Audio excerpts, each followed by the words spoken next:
Malaking bagay kung magkaroon ng karagdagan na 5 milyon na pamilya ang mga katanggap ng ayuda dahil mas marami ang matutulungan na low-income families upang sustentuhan ang kanilang pangailangan sa panahon na ito, lalo na ang pagbili nila para sa kanilang mga kakainin. Pangatlong katanungan, Mayo na pero hindi pa rin naibibigay ang cash subsidy para sa Abril. Kailan po kaya ito matatanggap? Ang pondo para sa SAP ay naipamahagi na ng DSWD sa mga lokal na pamahalaan. Katulong po ng lokal na pamahalaan ang DILG, AFP, PNP at DSWD personnel galing sa regional field offices sa pagpapamahagi ng ayuda sa mga benepisyaryo.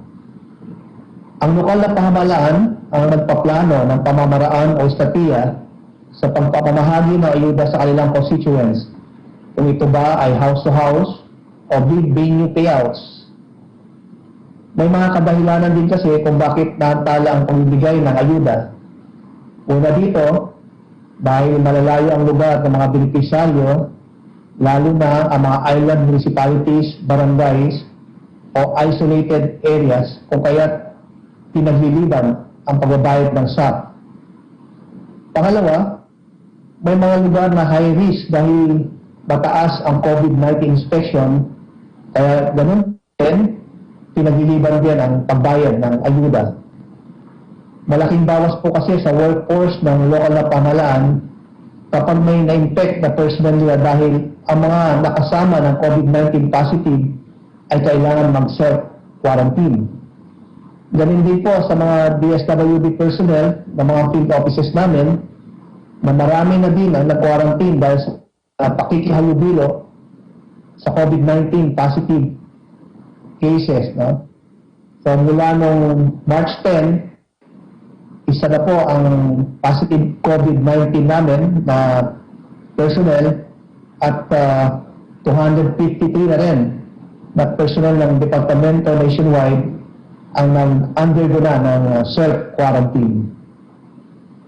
Pangatlo, dahil na din sa security situation sa mga lugar na bibigyan ng ayuda, marami pong mga insidente na kung saan may mga balak na agawin ang mga pera para pangayuda, o meron din namang mga presensya ng mga NPA o kaya't ang mga lokal na pamahalaan po ay nagdidesisyon na ipagpaliban muna ang pagbigay ng ayuda. Subalit tuloy-tuloy naman ang pag-uusap ng LGU, DILG, AFP, PNP at DSWD para magawa ng solusyon ng mga challenges na ito. Maaari bang unahin na mabigyan sa second tranche yung mga pamilyang hindi nabigyan sa first tranche? Sa ngayon, ang umiiral na panununtunan ay kung sino ang mga nakatanggap noong unang buwan ay sila rin ulit ang mga benepisyaryo para sa buwan ng Mayo. Ito ay ayon sa RA 11469, 2 buwang ipapatupad ang SAP ngayong Abril at Mayo. Pero katulad ng nabanggit ko kanina, hinihintay lang namin ang executive order galing sa Office of the President na lumabas o ma-publish para yun ang gawin na basehan para sa paggawa ng interagency technical working group para sa pag-implement ng second tranche.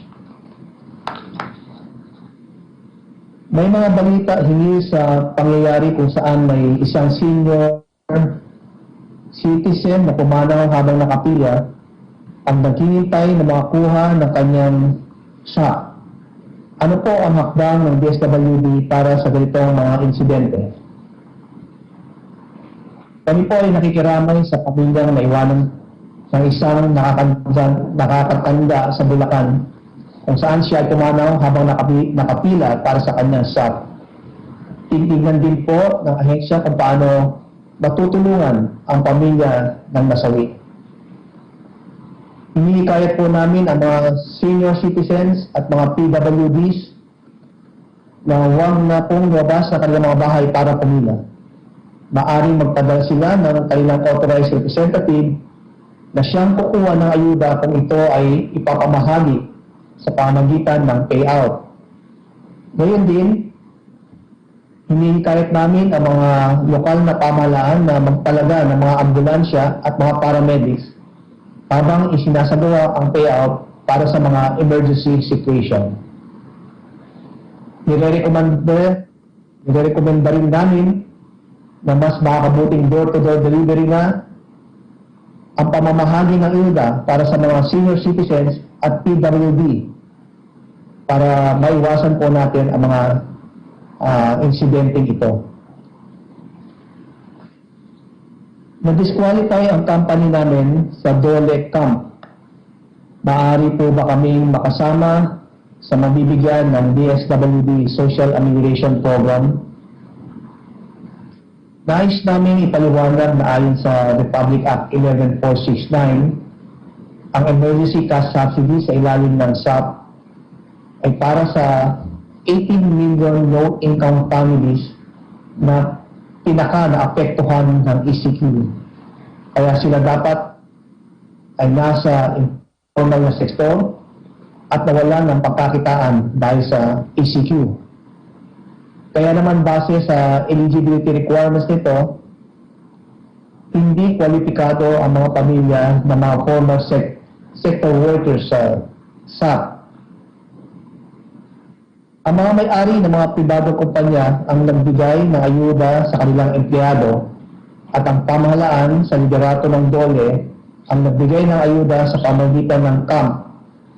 Subalit maliit ang pondo ng camp, kaya ibinunsad ang Small Business Wage Subsidy na naglalayon na makatulong sa 3.4 million empleyado ng pribadong sektor.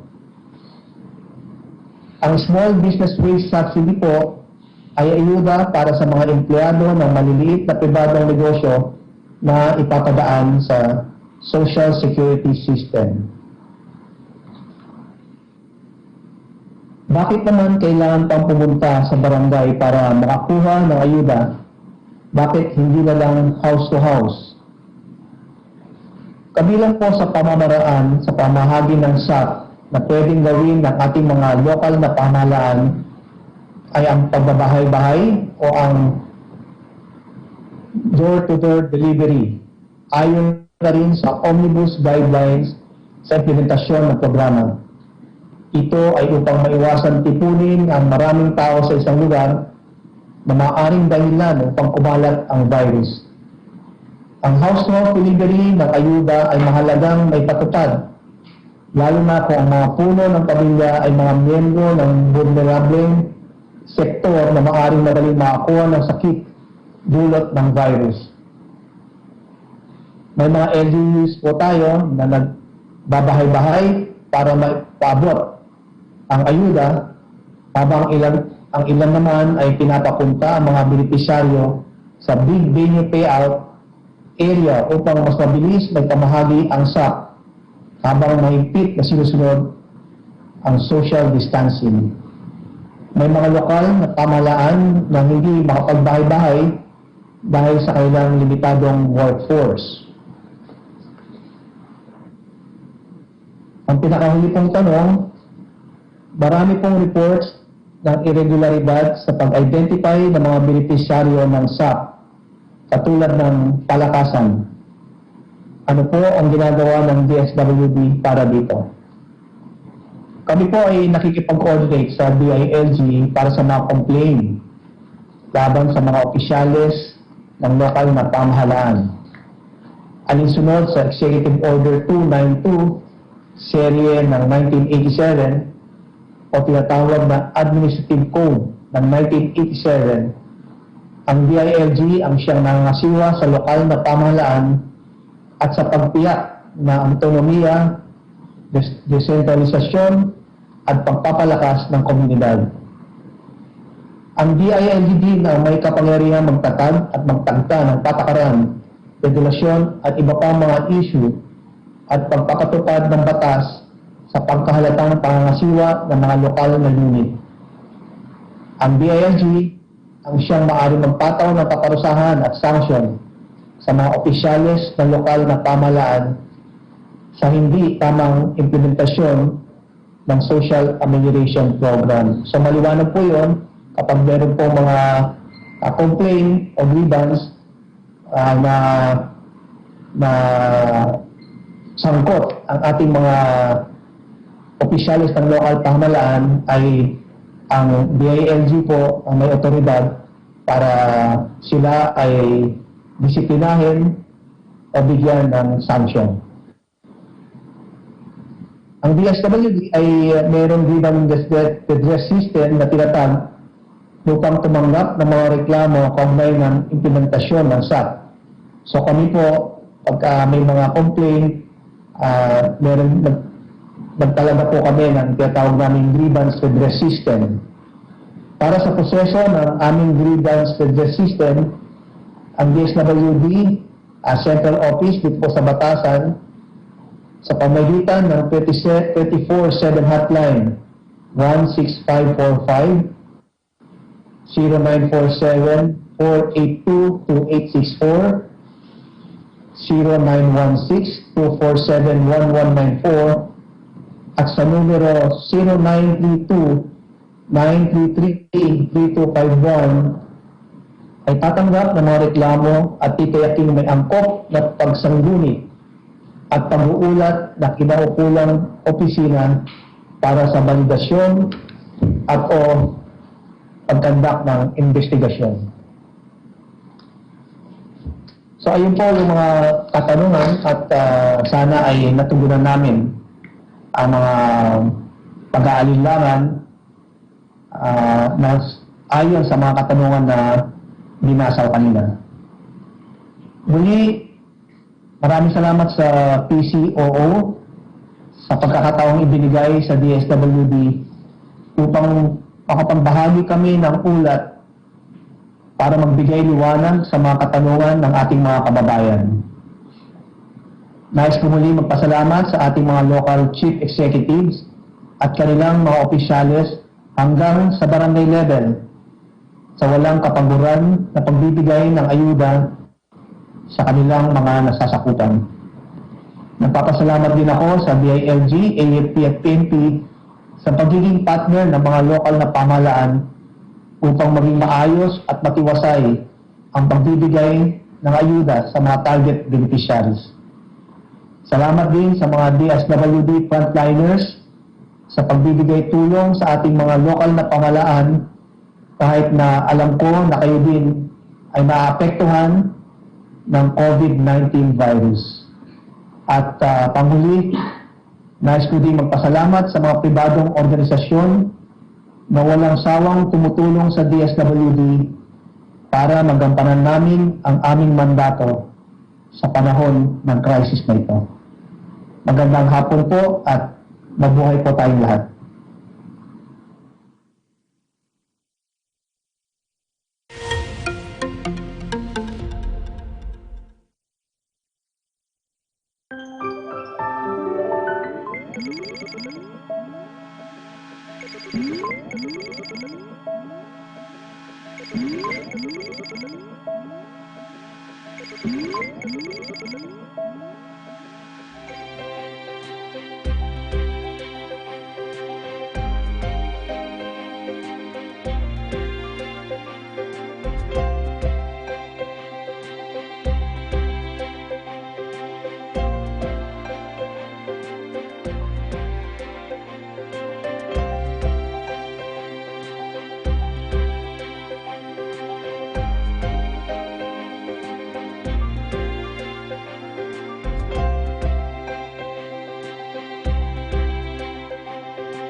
Accurate and fair reporting.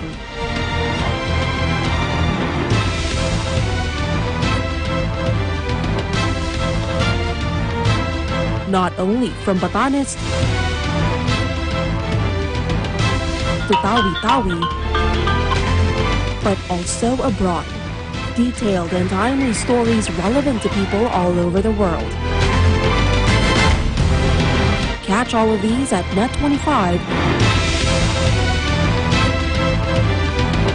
your reliable source of news, entertainment, and technology updates.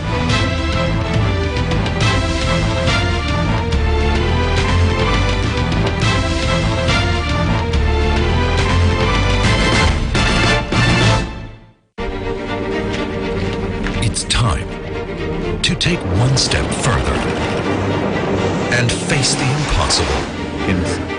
Time to search the unknown and fight for the truth. Time to overcome boundaries and connect the world. It's time for DW News. Magsisimula na po ang Tagisan ng Talento dito po sa Tagisan ng Galing. May 9 and 10. Saturday and Sunday, dito po sa Net25. Makisa po kayo at manood sa ating bagong pagtatanghali.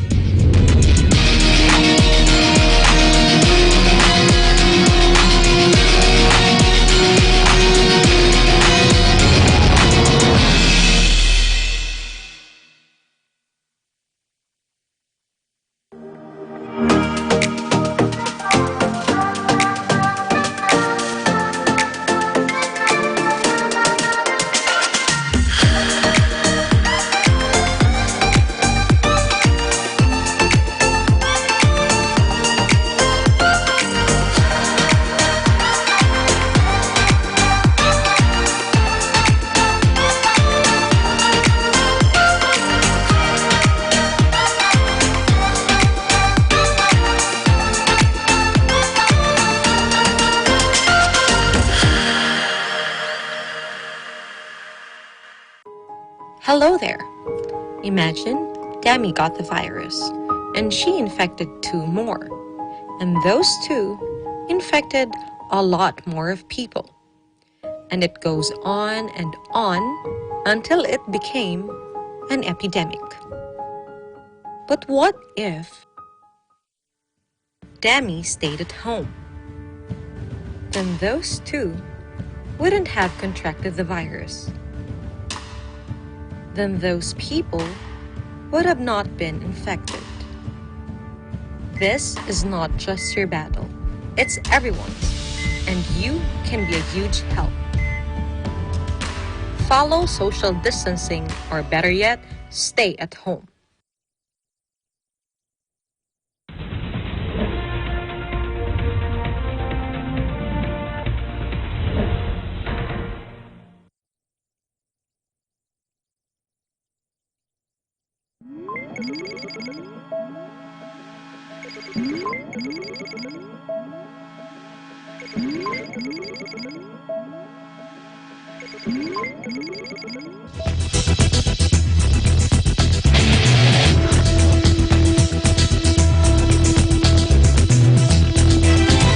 We're working to connect a region of over 600 million bridges between our lands.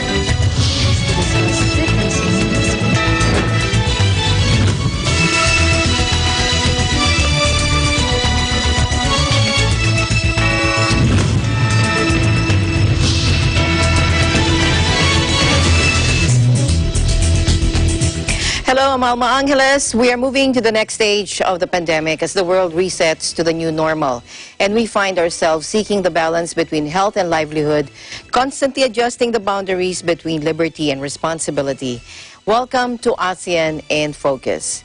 And today we would like to welcome the Honorable Mr. Sergio R. Ortiz Luis Jr., the unifying business leader in the Employers Confederation of the Philippines, the chairman for Philippine Exporters Confederation Incorporated, or PhilExport, also the chairman for the Philippine Chamber of Commerce and Industry, and the honorary consul general of the Consulate of Romania.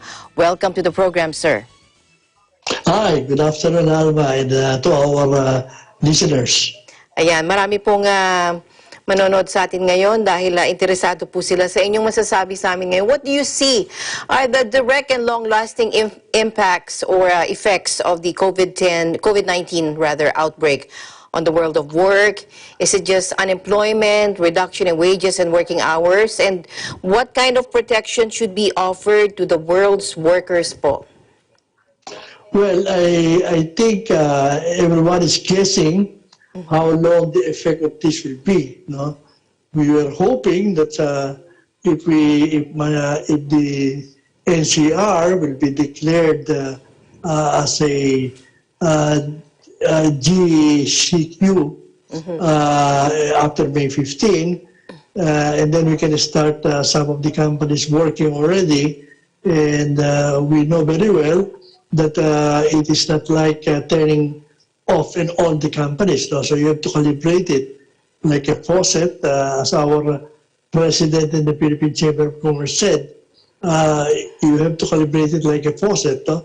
So we expect that even those who are allowed to work already, they will probably be coming in at something like 30% of the workers, and eventually, my feeling is it will take at least 6 months before these companies who will be allowed to work will be able to have 100% attendance. And that is why we are saying dapat even at this time, the government should be able, the IATF should be able to really work out the arrangements, especially on transportation and whatever is needed, so that we can do the spacing in the work areas and necessary things that will prevent the contagion from spreading. And even now, there are some lapses, even in the implementation from the very start. You know, there were exceptions like yung exporters, BPOs, and food processors, IBA services. But we know that until now, hindi pa naayos yung some of the things that has to be arranged, like yung mga issuance ng mga passes, yung mga checkpoint, iba-iba yung implementation, lalo na sa iba-ibang LGUs. So many of the exporters and food processors, they find it difficult, and some of them even stop, even if they're allowed to go on. When it comes to the ASEAN region, I know you're very ano po ito, no? Is there a specific region here or even in the world which will be most affected in terms of employment, health, and syempre also income na rin po? Well, sa ASEAN, I think we're doing, compared to the others, we're doing quite well. No? But marami na rin tayong trading partners in the ASEAN region. Some of them are really, and even in Asia, some of them are able to get out of this faster than us. Singapore, for instance, South Korea, medyo, I think we're better off than Thailand, the States, Malaysia, I think, so doing okay. So I guess talagang medyo we have to work in tandem with them. Otherwise, it will be really difficult to predict what will our other markets will be. No?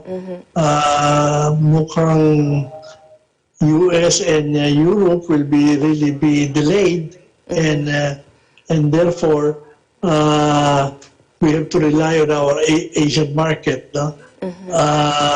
And China, fortunately, I think is beginning to open up their market, at least for us, because of our special relation with them. So, but even then, I think we will end up the year. We will be happy if we end the year in even a little positive GDP, even a little. But I don't think it will be really a negative one, especially if government is able to really implement yung mga testings with the help of the private sector, tsaka yung quarantining ng LGUs, so that rather than locking down yung mga everybody, we should lock down only the sick ones, so that and we should be able to provide decent quarantine place for them, so that they will be encouraged to go and have themselves tested and to be able to be quarantined, para naman yung pamilya nila my feeling is because of the prolonged quarantine really is not only harmful to the economy, and especially if what's happening now is the delivery of the assistance to the workers or to the is quite slow, and I don't think a prolonged lockdown is something the LGUs and the national government can afford. And there are also studies that shows that a lockdown is good initially when you don't know what to do, when you have to adjust the government or the country, so that you can prevent massive spread of disease. But the prolonged one has its natural disadvantage also, natural disadvantage. For instance, there are studies which shows that yung immune systems ng mga tao, especially if you put close to them, bumababa. So there might be other diseases that yung immunity natin after a long quarantine, naturally resistant tayo, mawawala yun. At we are avoiding COVID, but marami na masakit na lalabas. At if you prolong quarantine also, even emotional and mental problem arises in the citizenry, no? And especially nga, they inadjust na nila, pero initially they were thinking that when NCR is declared GCQ, pati yung senior citizen preventive suspension daw dahil there were, which a lot of people really did not agree with. Yes.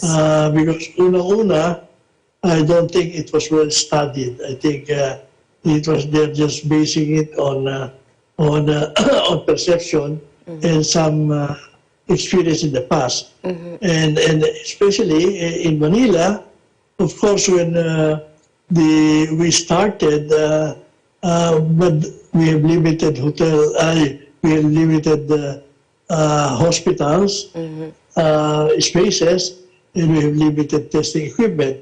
So initially, ang mga nagpa-confine at nagpa-testing, yung mga senior citizen na may mga kaya to begin with. So yung initial perception is that ang mga may sakit lahat yung senior citizen, kasi sila yung unang nagpa-testing, sila rin yung mga unang namatay. Pero I think it changed, no? As we improve our testing and the initial deluge of the senior citizen, I understand yung mga age 25 to 55 ang mga tinatamaan ngayon ng gusto, no?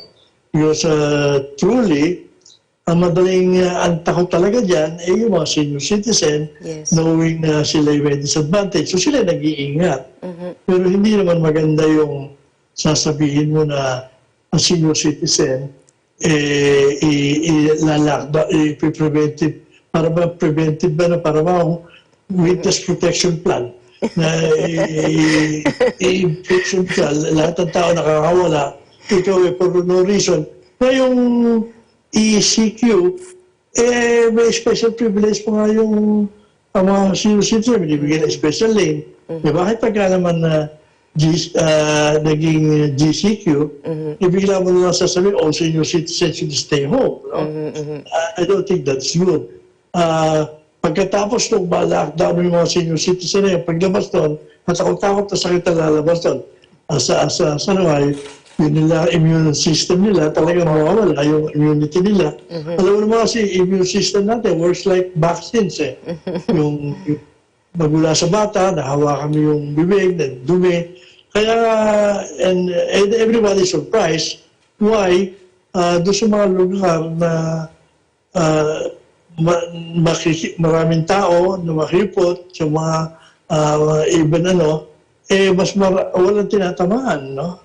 Yung mga tinatamaan, yung mga gated village, yung mga middle class up to the upper class. Bihira yung tinatamaan sa lower class. And I think that is because yung immunity system natin, no? Sabi ko nga dun sa mga iba, alam mo, kung dito lang ng mga tao ngayon, kung sila lumaki sa probinsya noong araw, no? Opo. Ang mga tao umiinom sa balon, umiinom sa poso, may kulay pa yung tubig, at marami nakapaa. Wala nagkakasakit, wala naman ganyan. That goes to prove na talaga mayroong natural immunity na dapat nating huwag tanggalin. Sabi nga nila, may mga experts sa US, pinag ang batang bagong panganak, ilagay mo sa laboratory, isanitize mo, paglabas yan, sigurado may impact yan, patayan. Dahil di makadevelop na immunity. Ngayon nga ho, baka lalong manghina po pag lalong kinulong, ano po? Totoo yun. Pag nilockdown po, opo. At nakikita ko ngayon, some of the practices now na hindi ko maintindihan, na we're mandating social spacing. Opo. Pati sa mga groceries. Pero nakikita mo ba yung mga hinahanda nila ron dahil napakahaba ng pila? And the reason why yung pila ay maikli ang selling hours. Limited yung mga taong nagtatrabaho doon. So, ang nangyayari, 10 ang papasok daw kuno, naglalagay sila mga 5 silya, di ba? Ng mga plastic, nakikita natin yun, no? Yun ang palagay ko, hindi ko maintindihan why that is allowed. You know, kung isang carrier ay umupuro sa chair number 50, lumiwit sa 49, umabot sa 1, tapos 2,000 yung kasunod niya. Hindi ba yun, that is the fastest way? Sinasabi pa naman nila, yung plastic can keep the virus alive for about 2 days. So, you're doing spacing. So, lahat ng kasunod mo ron, dapat yun, PUM na kagad. Yung lahat sumunod sa meron laligaw na isa ron. At malamang naman may maligaw because inihigpit na natin nga yung pamimili, limited. So yung mga naka-quarantine na pamilya, sila nag-aawahan. Yung isang pwede lumuwas na mamili, most probably yun ang may problema. Isang mamimili, yun ang susundan mo. 1,000 kayo nakasunod sa kanya silya. 1,000 yung potential PUM na yun. And so marami rin sa regulasyon natin na ganun na nangyayari. Like for instance, noong una i-lockdown tayo, hinarang nila na without any warning, yung mga umuwi sa probinsya, nung babalik na, biglang all of a sudden, hinahanapan ka ng employment certificate, na residential. Hindi mo naman dala na umalis kayo nun eh. Hindi naman nag-warning na isasara nila. So, yung mga nando sa checkpoint, sa tambak, nagkahawa-hawa ng lahat yun kung meron ng mahahawa. Oo nga po. At marami yun kasakit. So yung mga ganoon, dapat iayos ng gobyerno yung anything, kahit takot ang tao sa merong clearance, merong listahan, because so far, hindi na-demonstrate ng gobyerno ang effectiveness nila sa issuance sa clearance, even sa pag-follow up doon sa mga papers. May mga exempted, for instance, dito sa ECQ natin, na mga exporter, mga food, sa ulit, dapat yung pagkain, free flow yan, walang haharaan dyan. Pero hanggang ngayon, hindi pa rin doon sa Batangas, sa Laguna, May mga nagdi-deliver ng mga pagkain dyan, mga gamit doon sa exporters o doon sa food processors. Pagbalik nila ron, bigla na lang may sariling regulasyon yung LGU, like yung town. Na pag yung mga nag-deliver, babalik sana sila magdi-deliver ulit, bigla na sasabi, quarantine ngayon ng 14 days, galing kayo sa Manila. So, hanggang ngayon, di pa nasusolve yun. Napakasip yun. Pero maraming exporter at maraming food transfers na kung hirap na hirap, putol-putol, yung mga tao nila, pinapapasok nila, ay pinauwi na lang mga tao, hindi nila huminto na lang. Hopefully, pag nag-GSQ tayo rito sa Metro Manila, dapat sana masolve yun. Yung mass transportation, tsaka yung rules dun sa mga at coordinated ang mga regulasyon sa different LGUs na kung talagang, otherwise, hindi makakatrabaho ng gusto yung problema na nga, you know that 90% of our enterprises even here in Manila are micro. No? Yung small is 8% lang. Yung micro is 1%. Yung large, mga 1%, half percent lang. So, technically, dapat yung talagang pag-igihin natin yung micro tsaka small because they are 98% ng mga at yung pa naman ang may problema. Una-una, because of the long lockout, marami rin sa mga micro, baka hindi na magbukas yung mga yan una-una, alam mo naman iba, kahit sa tuwa ang kapital niya, no? Sa isang buwan mahigit ka na sarado, walang kita, at may mga sinusweldo ka, meron kang rentang minabayaran, meron kang bangkong sinaservisan, kahit ibigay lahat yung mga government, at the end of the day, mag-iisip pa rin yung may-ari na kumpanya kung siya ay magbubukas o hindi. Lalo pa yung ang labo-labo na usapan hanggang ngayon, hindi pa maliwanag sa senior citizen. Marami rin, ari ng senior citizen. Nag-iisip ka na kung magbubukas ka pa o hindi, tapos sasabihin pa, hindi ka pwede pumasok sa kusina mo. Talaga, hindi maraming tao mawala ng At pagka nila inayos ka yung sasakyan, tsaka yung mga pag-i-issue ng mga passes, marami rin. Manonood muna. Matagal bago kahit GSQ na tayo, matagal bago magbukas yung iba yan. Una-una, maraming problema sa kapital. Pangalawa, siyempre mayroon kang limitasyon sa spacing, maliliit ang opisina, at yung marami kayo ipoprovide ng gamit at hanggang maaari sana gusto mo rin pa-testing yung mga tao para hindi magkahawa-hawa. So, mabagal ang dating yan. So, the sooner that we start it, the better. But the government should be able to foresee ano ba yung dapat na paghandaan at dapat yun maihanda nilang talaga. At kung hindi, magtatagal tayo talaga. Hindi naman kayang pakainin ng gobyerno lahat yan. On a long basis. Even now, nagkakaroon na ng problema. Kahit ano pa sabihin natin na magpuproduce sa gobyerno, nakita naman yung nangyayari sa ibang sinasabing bibigyan. Maraming disillusionment at frustration sa nangyayari. Because kagaya na sa dole nun, bigla na ihininto, hindi maintindihan naman. Pagkatapos magpalista kayo, umaasa kayo, bigla na hinto. Meron bagong project, meron mga ibang kondisyon. Hindi mo alam kung kasali ka o hindi. Para bang dalawa yung gobyerno nag-uusap. So hindi mo, dapat yan ayusin. Hindi mo the government, basically the president, has handled it very well. Pero hindi ganun kadaling sumunod ang bureaucracy. Yung communication lang,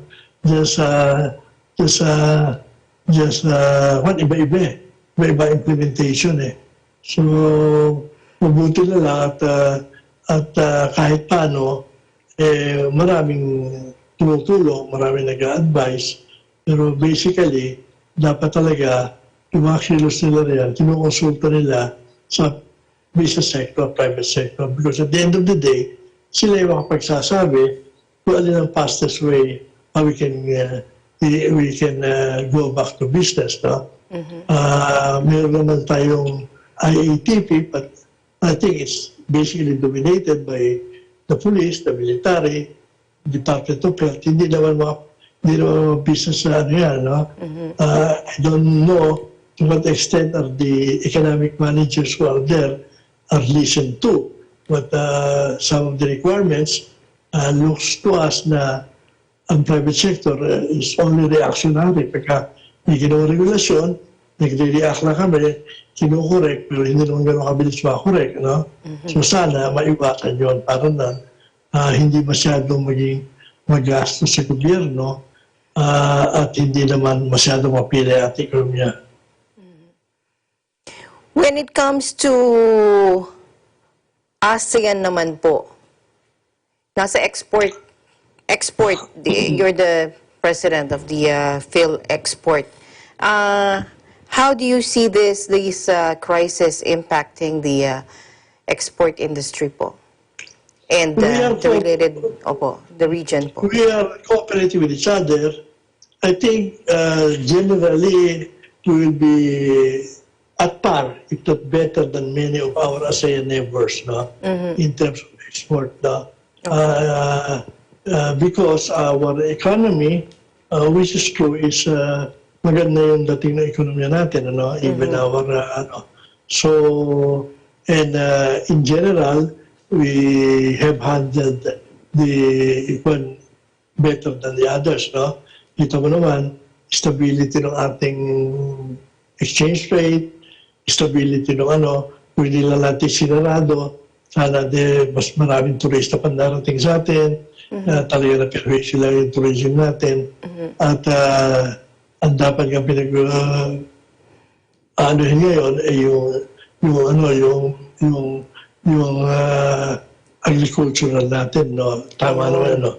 We are saying that dapat during this time, yung gobyerno, asikasuhin nila yung bill project.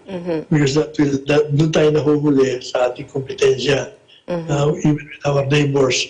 And one of the reasons why nahuhuli tayo ron is because it's a traffic natin, laging may problema.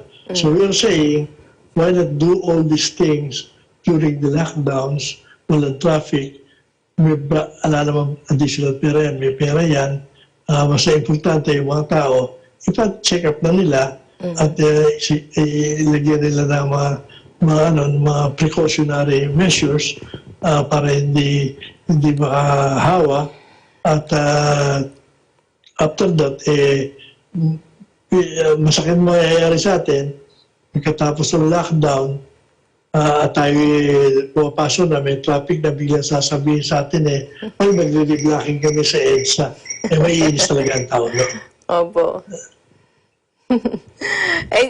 What do you hope to take away from this po? Sa lahat po ng nangyayaring ito, is there any positive takeaways that is, na nakikita po kayo dito sa crisis? Number one, yes.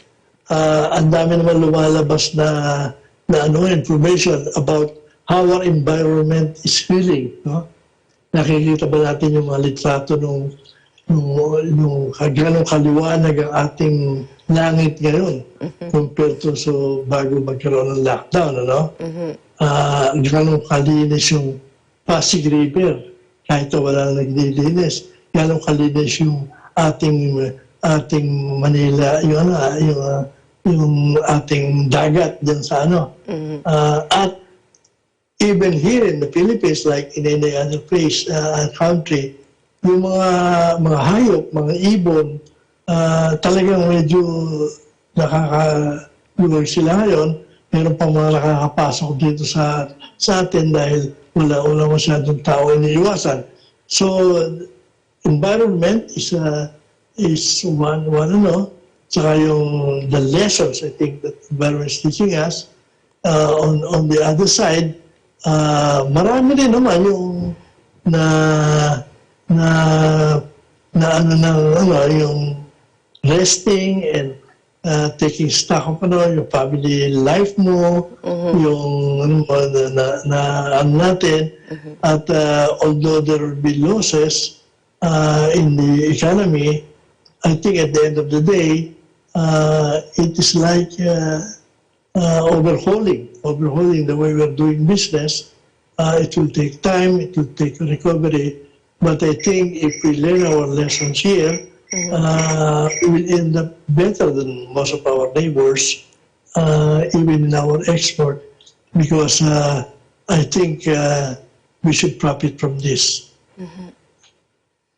Sir, sana gusto ko pa kayong, marami pa sana akong gustong itanong, kaya lang we're running out of time. But before we go, sir, I would like to greet you. A very happy birthday po. Ilan taon na po kayo, sir? If you don't mind me asking. Secret. Secret ba? No. Happy birthday. Baka hindi na ako makalabas pag kita mo naman ng warning. Super senior tayo eh. Baka kita mo 60 hindi po pwedeng... sige po, 59. Baka hindi na ako makalabas nito kaya. Happy birthday, sir, and thank you so much for your time po. We'll see you soon. Hope to see you soon po, sir. Thank you so much. Thank you. All right, ASEAN in Focus. We'll be right back.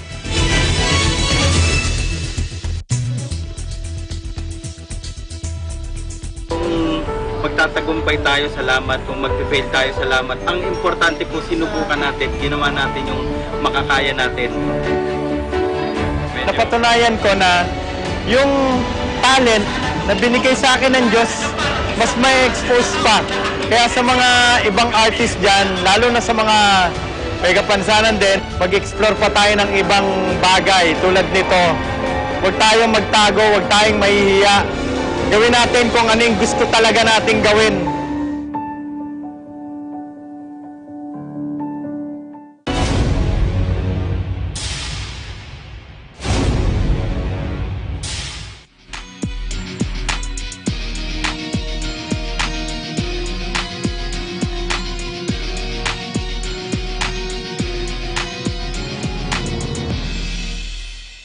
This program is presented by SMC Infrastructure, building a better world. Sanmig Sugar-Free White Coffee, puno ng white coffee taste without the sugar, kaya lower calories. Try mo na! Sanmig Sugar-Free White Coffee. Sarap ng white coffee, now sugar-free. Vet-approved Nutri-Chunks, the only premium dog food with active boost for optimum energy and prebiotics that help strengthen immunity. Just like Catherine Bernardo, gawing listo ganado ang fur babies nyo. Listo ganado sa Nutri-Chunks. Co-presented by Kubert, expert in air conditioning and electromechanical. Also engaged in structural, electrical, fire protection, plumbing, and sanitary services. Kubert, your ultimate MEPS and air conditioning solutions. Vita Herbs Philippines Green Coffee. Masarap, mabango, at healthy pa. Canrib Corporation, your ventilation and air conditioning specialist. New San Jose Builders Incorporated. Unlat Incorporated International, fight against global poverty. In participation with Rain or Shine Elastomeric Waterproofing Paint. Color for protection for your home. Matimco. Matimco is wood. Wood is Matimco. R Square Variables Incorporated, your trusted UPS supplier and UPS maintenance provider in Luzon, Visayas, and Mindanao. CompuZell Computer Services, ID card and lanyard manufacturer. Saisho International Trading Corporation. DN Steel. EMAT UPVC Roof Corporation.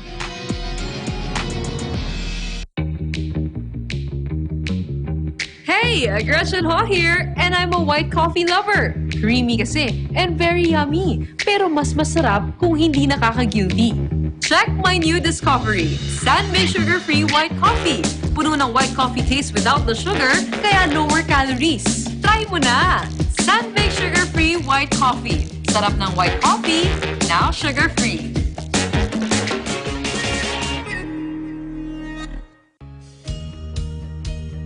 Skyway Stages 1 and 2, the elevated toll road system project, run from a section of the South Luzon Expressway from Alabang to Magallanes, Makati.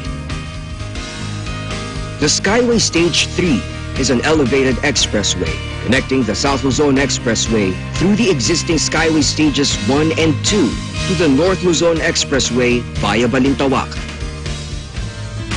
Skyway Stage 4 is an 80-kilometer mixed elevated and at-grade toll road that will connect the existing Skyway system starting from the FTI section all the way to Bulacan. Listo at ganado ang baby ko sa vet-approved Nutri-Chunks with active boost and prebiotics na pampalisto. Made with real meat, with essential nutrients to help them grow healthy and happy. Listo, ganado sa Nutri-Chunks.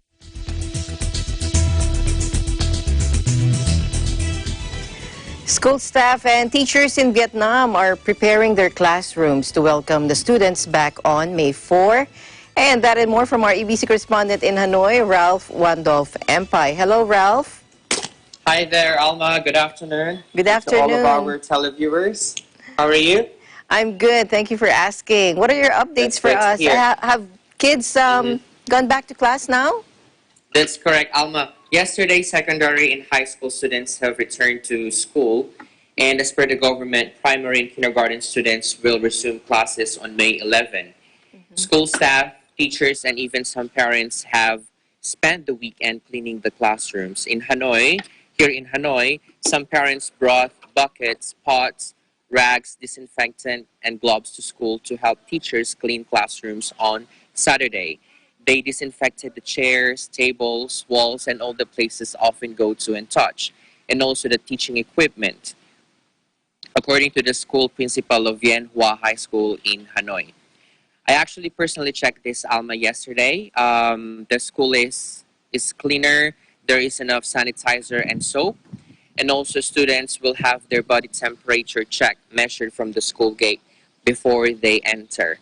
Unfortunately, schools will not turn on air conditioners and will just open all classrooms, windows, and doors.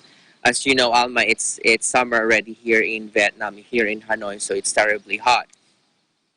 And schools sent notice to parents reminding students to keep a distance of at least 1 meter when having their temperature checked at school.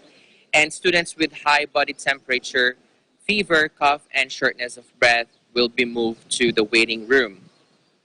And medical staff will contact the students' parents. On April 29, Chairman of Hanoi's People's Committee Nguyen Duc Trung announced detailed requirements for schools to prepare for their reopening after a long period off due to the COVID-19 pandemic. And the City Department of Education and Training requires schools and educational institutions to reduce the number of pupils in the classrooms, to arrange different class times and lunch times and other activities to avoid many students being gathered at one place at one time. While I was teaching yesterday, Alma, I witnessed this, and I was wearing a face mask, and all of my students are also wearing face masks at all times. The physical distancing rules in schools will be entirely determined by the schools. And just a few more updates, Alma. According to the U.S. Department of State, Vietnam will receive an aid package worth of $9.5 million to cope with COVID-19, including $5 million for economic assistance funds. The funds will be used to provide essential resources for immediate assistance to revive the private sector by minimizing the financial impact caused by the pandemic on small and medium-sized enterprises. Address the non-financial effects that these SMEs are facing. The U.S. aid package also includes a previously announced $4.5 million medical assistance for the Vietnamese government to prepare a laboratory system and activate a surveillance system of suspected cases. It also covers the support for experts in response to COVID-19, education and community-based engagement to prevent the spread of the disease at entry points and public healthcare facilities. As of May 5, Alma, Vietnam's Ministry of Health confirmed a total of 271 cases of COVID-19. 232 have been recovered and discharged from hospitals. However, there's one new case, and that's the British man that arrived to work as an expert for an oil and gas project and was quarantined on arrival. Good news is, just this morning, Alma, 11 more patients recovered and discharged from the hospital, bringing the country's active cases to 39.